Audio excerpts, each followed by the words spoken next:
Bom dia. É um grande prazer e um grande privilégio estar com os irmãos. Antes de falar qualquer coisa, eu preciso apresentar a parte bonita da família. Então, a parte feia já foi apresentada. Eu peço só que eu tenho 3 mulheres. Eu costumo falar isso quando eu for pregar em Moçambique, porque o contexto moçambicano é um contexto de poligamia. Então, quando eu falo que eu tenho 3 mulheres, eles se assustam. Como que um estrangeiro tem 3 mulheres? E aí eu vou explicar, calma, eu tenho uma esposa e 2 filhas. Então, Clarissa, minha esposa, começou a parte bonita da família. Rafaela, então nossa filha mais velha. Micaela, moçambicana, nasceu em Moçambique. E agora está chegando o João. Então, essa é a parte bonita da família. Obrigado.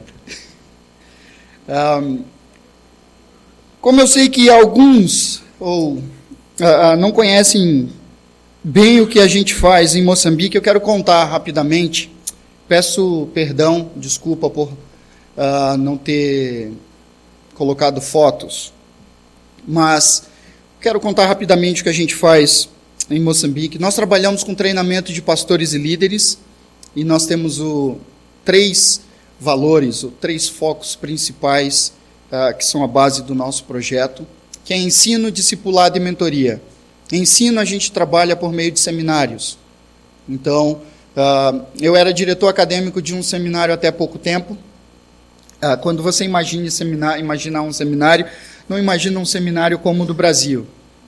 Então, quando você pensar num diretor acadêmico, por favor, não me tenha como um Franklin Ferreira, como um Jonas Madureira, como um Elmer.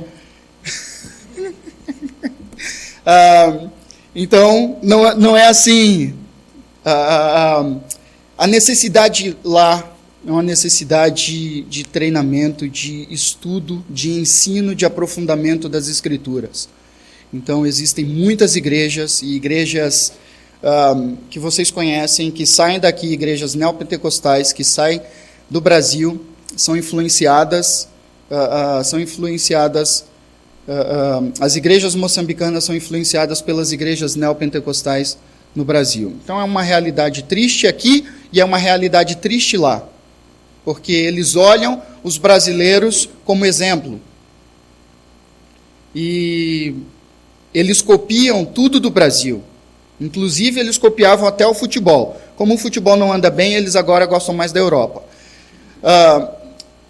Mas o foco, eles sempre olham para nós brasileiros como exemplo para eles. Por quê? Primeiro, porque eles foram colonizados pelos portugueses. Então, eles olham para a gente de, eles mandaram os portugueses embora mais rápido, desenvolveram mais rápido, então nós queremos fazer igual. Só que Moçambique teve um problema de uma guerra civil que durou até 92. Então, um país que ficou independente em 75, teve uma guerra civil em 92, é um país que se diz democrático, mas o partido político que está no governo desde 75 até hoje é o mesmo. E a corrupção é muito grande, não é igual aqui no Brasil, o Brasil não tem isso. A corrupção é muito grande, então é muito triste você ver um país que tem um potencial enorme de crescimento economicamente falando, mas que não cresce. Existem muitos investidores que querem investir em Moçambique, mas que acabam tirando o seu investimento por causa da realidade política. Então, agora Moçambique está com... todo ano tem uma tensão política. Todo ano Moçambique passa por uma tensão política por conta das eleições. Acontece a eleição e aí tem os problemas entre os 2 principais partidos, o governo e a oposição. Então agora a gente, ao chegar no Brasil, em abril, 22 de abril, logo depois foi divulgado algumas fotos, mandaram para a gente por WhatsApp, de tanques de guerra no meio do centro de Maputo. Porque o povo ameaçou ir para a rua para fazer igual que o Brasil fez, para tirar a Dilma, então o povo quis fazer a mesma coisa, ou queria fazer a mesma coisa. Só que lá eles não tratam com bala de borracha. Lá é munição de verdade. Então eles não estão nem aí. Se a pessoa vai para a rua, eles vão matar. Então colocaram tanques de guerra no meio do centro da capital do país, para poder avisar para o povo: se vocês vierem, vocês vão receber o que é de vocês. Então é triste a realidade do país nesse sentido, mas por outro lado é um país muito alegre, um país muito receptivo, um país muito amoroso e um país que tem uma humildade imensa em querer aprender. Então, graças a Deus pelo que nós temos sido usado por Ele para ser feito, porque Deus faz, antes de nós chegarmos lá, Ele já estava fazendo. Deus é soberano, Ele está no controle de todas as coisas, e Ele já está atuando, e Ele tem feito muitas coisas, e nós somos gratos a Ele por isso, e somos gratos à igreja, pela participação de vocês, no que Deus está fazendo em Moçambique, no que Ele tem feito, e no que Ele ainda há de fazer.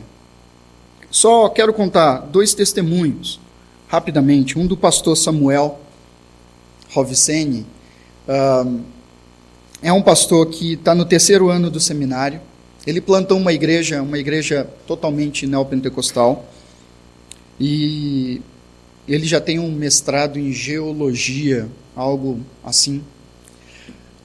Um cara muito inteligente já, com uma idade não tão avançada, mas um cara experiente. Mas ele estava com desejo de aprender. Plantou a igreja e ele estava com esse desejo de aprender. Foi para o seminário, começou a estudar e começou a ser confrontado com o que ele ensinava e com o que a Bíblia diz. Então, ele chegava e ele falava: professor, estou com um problema. Espera lá, eu ensinava isso, mas agora eu estou vendo o que é isso. Eu falei: bom, e agora? O que você vai fazer? Então é interessante a gente escutar o testemunho dele hoje. E ele falar que eu aprendi tudo errado, eu ensinava tudo errado. E ele foi até a frente da igreja dele e pediu perdão.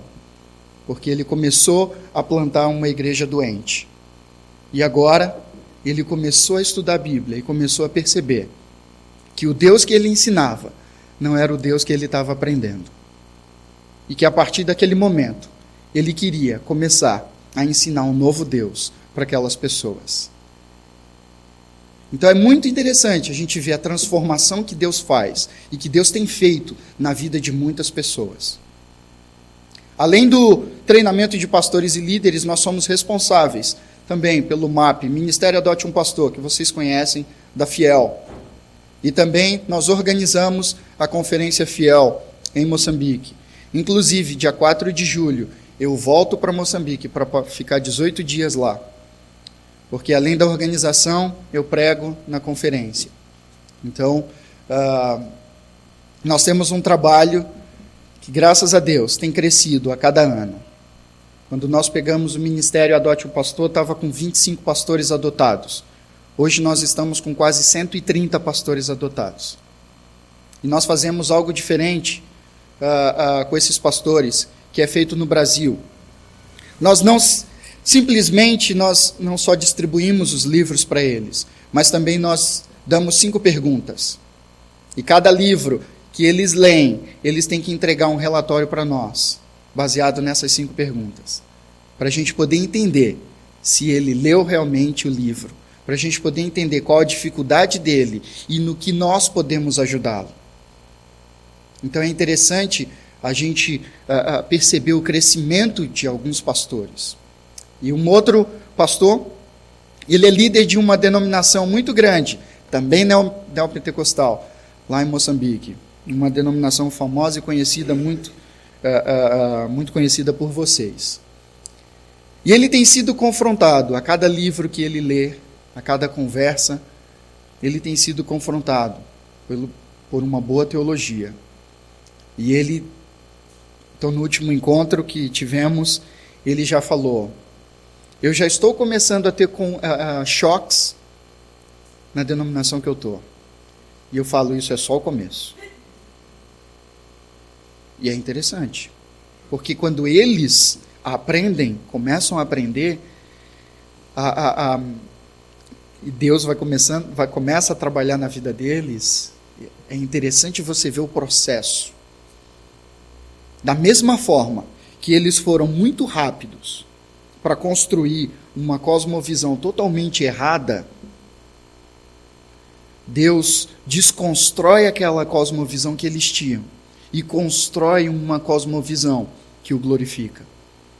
Então é muito interessante a gente enxergar e ver a mudança na vida de um pastor moçambicano. A cultura é muito enraigada, então há um sincretismo muito grande, onde dentro de uma igreja você consegue perceber uma mudança no púlpito, o pastor sai, entra um curandeiro ou um feiticeiro. Então isso dentro de uma igreja moçambicana. Então muitas pessoas perguntam: Sandro, por que você não vai plantar uma igreja? Eu falo, normalmente, eu poderia plantar uma igreja e ter uma igreja boa. Mas é muito diferente do que você alcançar um líder, fazer a diferença na vida de uma pessoa, uma só, e ver a diferença que ele pode fazer na vida de muitas pessoas. Então, esse é o nosso trabalho, esse é o nosso ministério, treinamento de pastores e líderes lá em Moçambique. E nós somos gratos a Deus, porque sabemos que Ele é que tem feito tudo isso. Nós, coitado de nós, somos meros instrumentos usados para glorificá-lo. Quero compartilhar com os irmãos uma palavra num texto que está, carta de Paulo aos Colossenses, capítulo 1.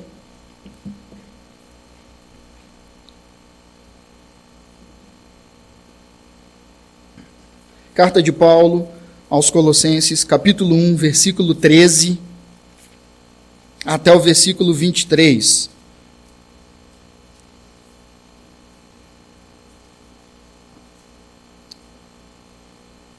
Colossenses, capítulo 1, versículo 13, até o versículo 23.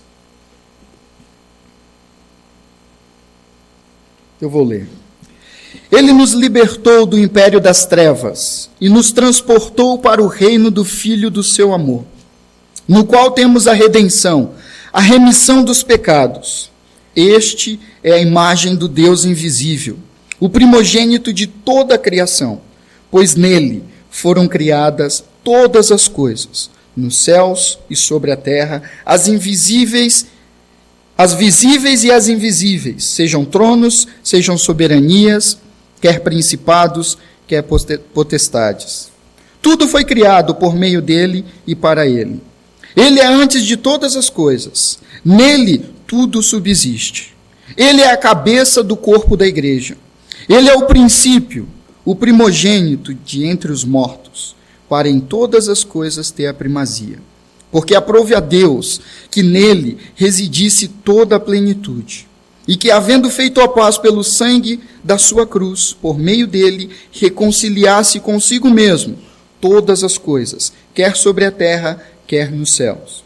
E a vós outros também, que outrora erais estranhos e inimigos no entendimento pelas vossas obras malignas, agora, porém, vos reconciliou no corpo da sua carne, mediante a sua morte, para apresentar-vos perante ele santos, inculpáveis e irrepreensíveis, se é que permaneceis na fé, alicerçados e firmes, não vos deixando afastar da esperança do evangelho que ouvistes e que foi pregado a toda criatura, debaixo do céu, e do qual eu, Paulo, me tornei ministro. Oremos. Deus, obrigado. Obrigado pelo teu amor, obrigado pelo teu cuidado, obrigado pelo privilégio que o Senhor nos dá de poder compartilhar a tua palavra. E, Senhor, que o Senhor tenha misericórdia da minha vida, pela responsabilidade em compartilhar a tua palavra. Que o teu Espírito Santo fale aos nossos corações aquilo que for a tua vontade.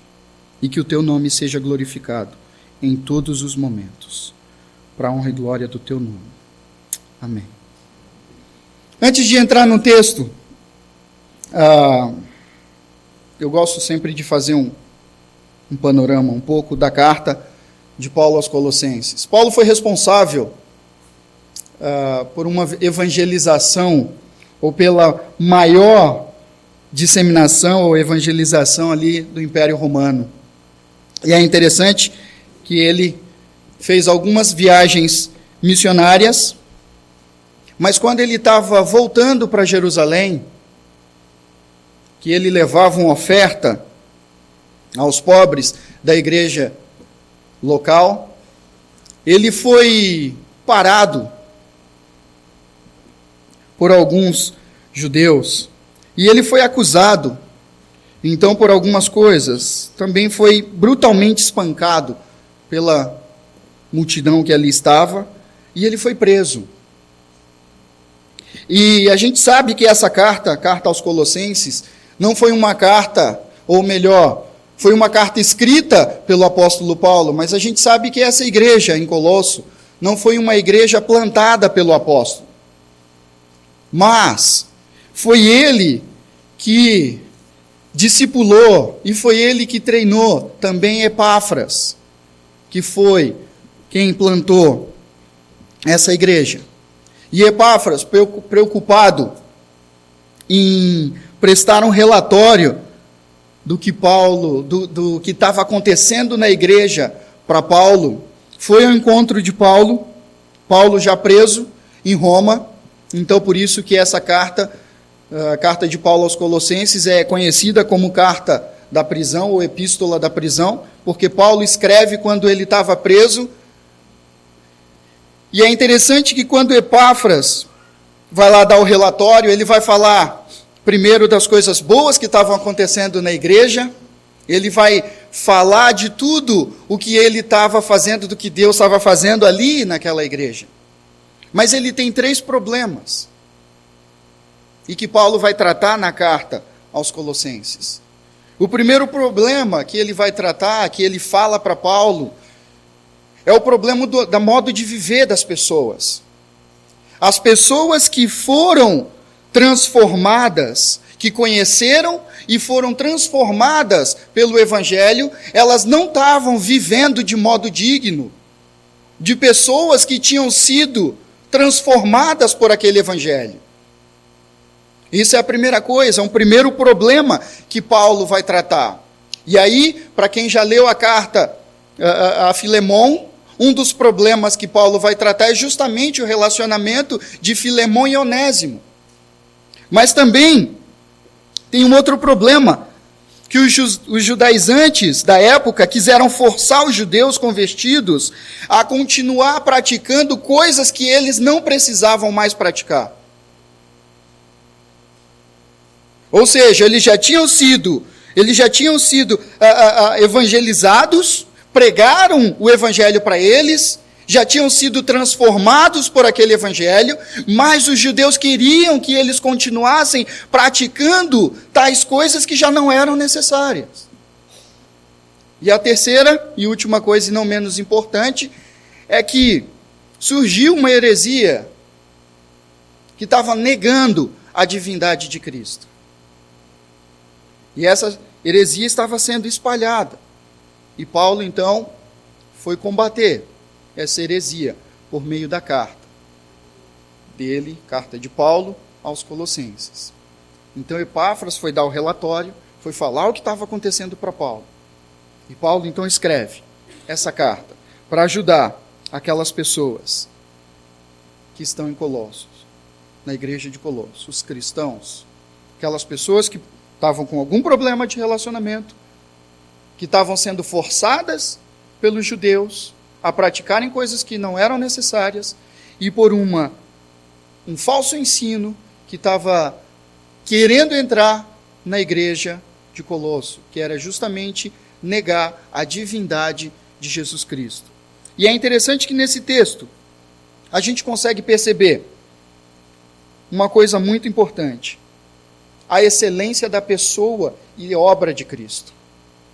E aí, quando a gente olha, então, para o texto, e ele começa no versículo 13, ele nos libertou do império das trevas e nos transportou para o reino do Filho do seu amor.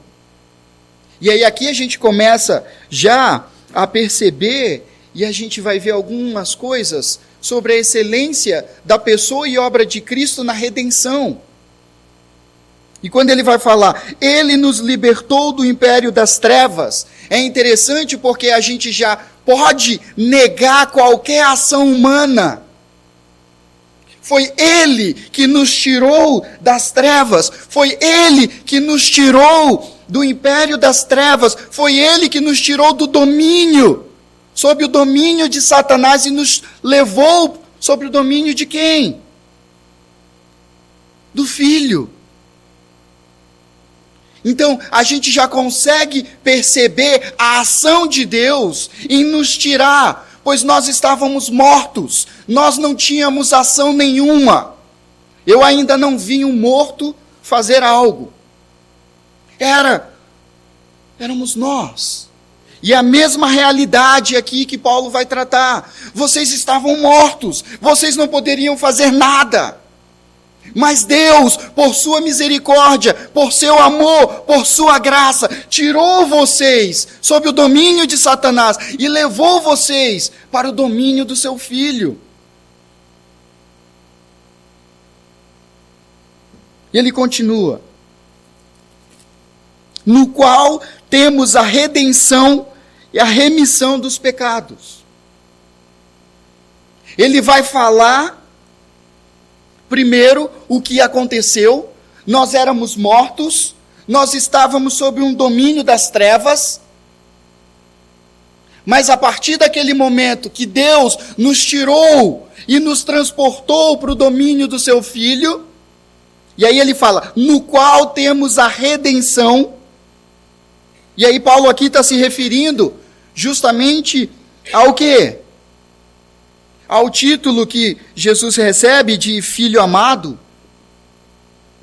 Mas ele está se referindo sobre justamente que foi baseado na obra de Jesus Cristo, na obra redentora dele na cruz, que nos tirou das trevas e nos levou para o reino do seu Filho. E ele mostra que há uma mudança, não somente de reino, mas ele mostra que Deus desconstruiu uma cosmovisão errada que nós tínhamos e construiu uma nova cosmovisão. E é interessante, eu gosto muito de Paulo, mas às vezes ele é bem difícil, é uma pessoa com quem eu quero discutir bastante quando chegar no céu. A forma que ele escreve, ele fala nesses 2 versículos sobre Deus nos tirar do reino das trevas e nos transportar para o reino do seu Filho. E ele fala que foi por meio da obra redentora de Jesus Cristo na cruz que ele fez, então, essa movimentação. Mas olha que interessante a estrutura do texto. E aí ele vai explicar essa obra redentora, ele vai explicar quem é Jesus Cristo, e ele volta para tratar do mesmo assunto, lá no versículo 21. E olha lá. E a vós outros também, que outrora éreis estranhos e inimigos no entendimento, pelas vossas obras malignas. Ou seja, no versículo anterior, no 20, ele vai falando que, havendo feito a paz pelo seu sangue da cruz, ele volta, depois de ter explicado como aquelas pessoas tiveram a redenção, ou tiveram essa obra, essa graça, receberam a graça de Jesus Cristo. Ele vai explicar a obra redentora, mas depois ele volta e fala, viu? Vocês eram estranhos e inimigos no entendimento pelas vossas obras malignas. Vocês estavam ainda sob o domínio das trevas, portanto as obras de vocês eram más. As obras de vocês eram malignas. As atitudes de vocês eram malignas. E ele vai continuar e ele fala, versículo 22. Agora, porém, vos reconciliou no corpo da sua carne. Ele inicia mostrando que nós saímos de um domínio e fomos para outro. Ele vai explicar, eu já vou voltar nessa outra parte. Mas ele volta e ele vai falar, vocês eram inimigos, vocês eram estranhos, porque vocês praticavam algo que quando vocês estavam sob o domínio das trevas, algo que não tinha nada a ver com esse domínio agora. Vocês estavam separados, mas Deus enviou Jesus Cristo para fazer a obra redentora e para fazer com que o Pai seja glorificado por meio da vida do Filho. E é interessante a gente olhar um outro texto de 2 Coríntios, e eu não quero ler, só quero citar, depois você pode ler. Ele vai falar claramente, lá nesse texto, que o Espírito Santo tira a cegueira que está nos nossos olhos, fazendo com que a gente consiga enxergar a obra de Jesus Cristo na cruz, para que, por meio da obra de Jesus Cristo, nós possamos glorificar Deus. Então é interessante, e é isso que Paulo vai fazer. Ele vai mostrar que o homem é totalmente podre, que não tem nada de bom no homem. Mas ele vai mostrar que Deus é gracioso, e por causa da sua graça, ele nos tira sob um domínio das trevas e nos leva sob o domínio do seu Filho. E é interessante você olhar, a gente pensar numa pergunta que John Piper faz normalmente, quando ele está pregando, e ele fala: você pode ter qualquer coisa no céu, você pode escolher. Você pode escolher qualquer coisa que você imaginar. Você pode levar tudo o que você escolheu para o céu. Já pensou em qualquer coisa? Você pode pensar. E o que você imaginar você pode levar para o céu. Mas eu não estarei lá. E aí? E nós vivemos numa realidade onde as igrejas estão mais preocupadas em vender o céu do que pregar a Jesus Cristo. Nós estamos mais... vivemos numa realidade onde as igrejas vendem o céu, vendem tudo. Mas as pessoas, com tudo aquilo que elas vendem, vão acabar indo para o inferno porque não conhecem o verdadeiro caminho. E essa é a preocupação de Paulo. E justamente por causa do problema da igreja, dessa teologia errada que está para chegar na igreja, ou que está querendo entrar na igreja, a preocupação de Paulo é mostrar: vocês não têm ação nenhuma. A ação é toda do Deus poderoso, daquele que é soberano. E ele continua. Versículo 23. Se é que permaneceis na fé, alicerçados e firmes, não vos deixando afastar da esperança do evangelho que ouvistes, e que foi pregado a toda criatura, debaixo do céu, e do qual eu, Paulo, me tornei ministro. Antes, esse Paulo que se tornou ministro, ele era perseguidor desse evangelho, e ele queria destruir esse evangelho. Mas pela graça de Deus, ele foi alcançado. E agora ele está sendo usado para fazer com que Deus seja glorificado por meio dos ensinamentos dele.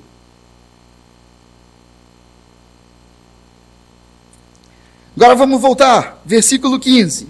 A excelência da pessoa e obra de Cristo, por meio da redenção. Mas também a gente consegue ver a excelência da pessoa e obra de Cristo, por meio da criação. E aí a gente começa, versículo 15. Este é a imagem do Deus invisível. E é interessante, a gente já olhar Paulo de vez em quando ele já vai direto, chute na canela, no peito, tudo. Este é a imagem do Deus invisível. Qual que é a ideia de Paulo aqui? O que ele quer tratar aqui? Ele vai mostrar justamente a realidade da criação. Quando Deus criou Adão, o representante de Deus na criação era Adão. Adão sabia que ele não era dono daquelas coisas que Deus havia criado, que ele era simplesmente uma pessoa que estava ali para cuidar das coisas de Deus. Mas a partir do momento que há o pecado, essa imagem entre Adão e Deus é distorcida. Então já não há uma imagem de Deus no homem. Porque ela foi quebrada por meio do pecado. Ela foi distorcida. E justamente o que Paulo vai tratar aqui é isso. Já não há, Adão já não é representante de Deus. Ele já deixa de ser a imagem de Deus. Por causa do pecado. O pecado afastou Adão de Deus.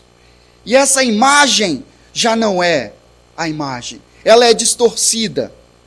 E Paulo começa, este é a imagem do Deus invisível. Ele vai mostrar justamente o quê? Que por meio de Cristo, agora, Cristo é a imagem exata de Deus. Aquela imagem que foi distorcida na criação, agora, ela não tem distorção nenhuma. É a imagem exata de Deus. A imagem agora trazida por meio de Cristo. O Deus que encarnou, o Deus que se revelou. Então, Cristo é a imagem exata de Deus. E ele continua, o primogênito de toda a criação. E é interessante que algumas igrejas, hoje, quando leem esse texto, e ainda mais essa parte, o primogênito de toda a criação, vai falar, ele foi o primeiro a ser criado. Mas a ideia aqui não é essa. A ideia não é de que ele foi o primeiro a ser criado. E a ideia é justamente, não sei se vocês conhecem ou lembram, da história de Jacó com Esaú. E ele fala, venda-me primeiro o seu direito de filho mais velho. E aí Esaú, estou quase morrendo, de que me vale esse direito? Jacó insistiu, jure primeiro. Ele fez um juramento, vendendo o seu direito de filho mais velho a Jacó. Jacó não queria simplesmente ser o filho mais velho. Mas Jacó queria receber a bênção que Esaú receberia por ser o filho mais velho. E então Jacó recebeu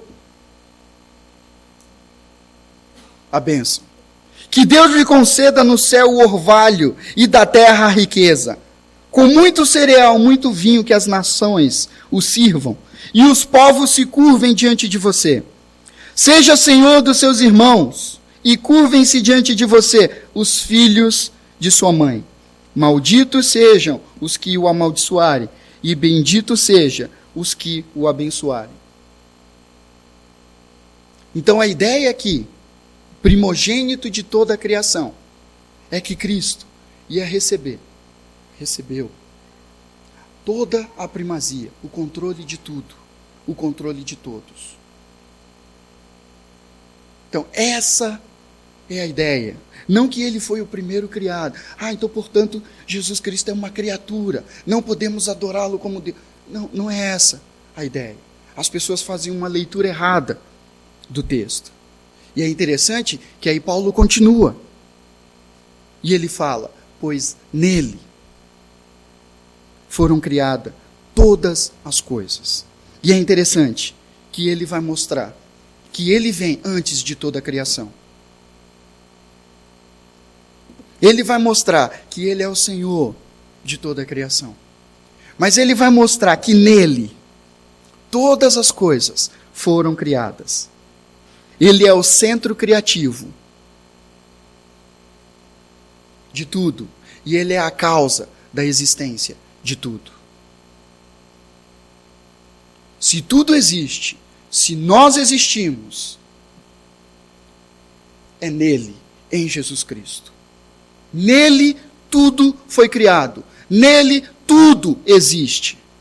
Nele, ele é a base.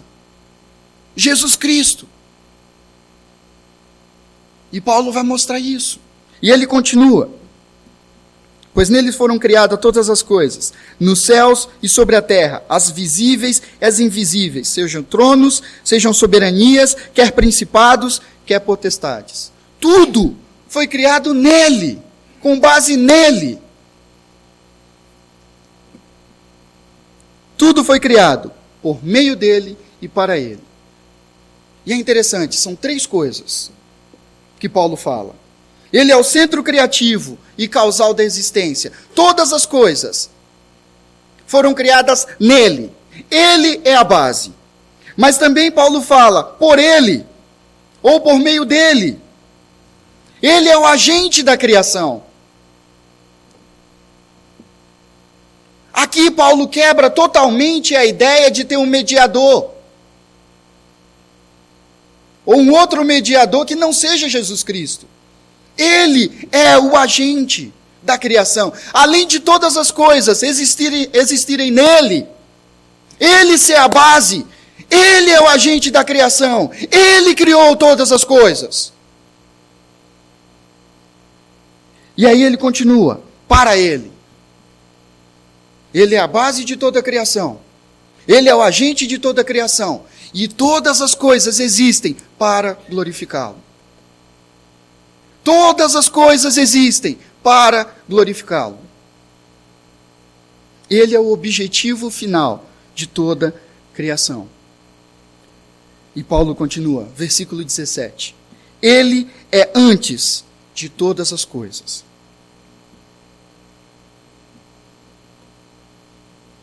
Ele é antes de todas as coisas. Paulo vai mostrar a grandeza de Jesus Cristo. Vai mostrar que as pessoas normalmente o têm por falta de um aprofundamento nas Escrituras, simplesmente como, ele é meu Salvador. Mas as pessoas não têm Jesus Cristo como meu Senhor. E Paulo vai mostrar que esse pensamento é totalmente errado. Não é bíblico. Ele é Senhor sobre tudo e sobre todos. Ele é soberano. E ele continua mostrando que o nosso objetivo final está justamente em enxergar a glória de Deus por meio da face de Cristo. Deus enviou Jesus Cristo para que Ele seja glorificado. Para que Deus seja glorificado. Ele continua, versículo 18. Ele é a cabeça do corpo da igreja. Ele é o princípio. Ele é o primogênito dentre os mortos. E é interessante ele usar essa linguagem. Ele é a cabeça do corpo da igreja. Porque justamente é da cabeça que partem todos os comandos. Se a cabeça não funciona, o resto também não vai funcionar. E ele vai mostrar que Jesus Cristo é o foco, Jesus Cristo é o centro.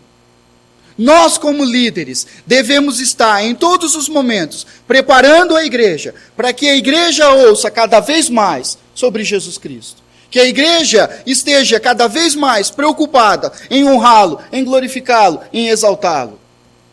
O pastor não é o centro causal. O pastor não é o objetivo final. Mas Cristo é. Ele é. Nele tudo existe. Por causa dele tudo existe. E para a glória dele tudo existe. Inclusive a igreja. Ele é o foco em todos os momentos. E ele continua. Ele é o princípio, o início. Ele é o primogênito de entre os mortos.